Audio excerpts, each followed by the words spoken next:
I like to spend time by myself, like most of my hobbies are things generally done alone. Reading, writing, gardening, listening to podcasts. And also, I get anxious in situations with lots of new people. O que isso quer dizer? Eu gosto de passar tempo sozinho. Tipo, com meus hobbies. Coisas feitas sozinha. Ler, escrever, fazer jardinagem, ouvir podcast.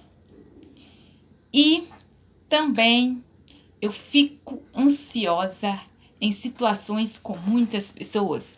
Esse não é o meu caso, esse é apenas um texto, olha.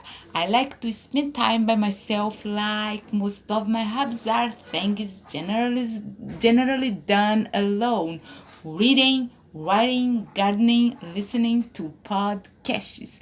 And also, I get anxious in situations with lots of new people. Olha para você ver. I like to spend time by myself. Eu gosto de passar o meu tempo sozinho. Like most of my hobbies are things generally done alone.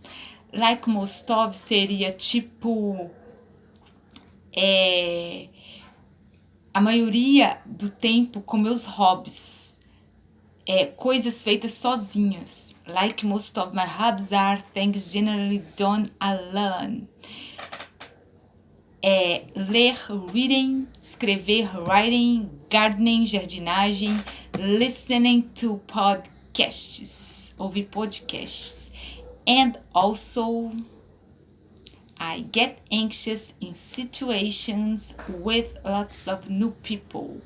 And also, e também, I get anxious, eu fico ansioso, ansiosa, em situações with lots of new people. With é com, lots of é muitos new people, com muitas pessoas. Então, bora de novo. I like to spend time by myself, like most of my hobbies are things generally done alone.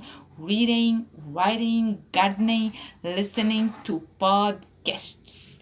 And also, I get anxious in situations with lots of new people.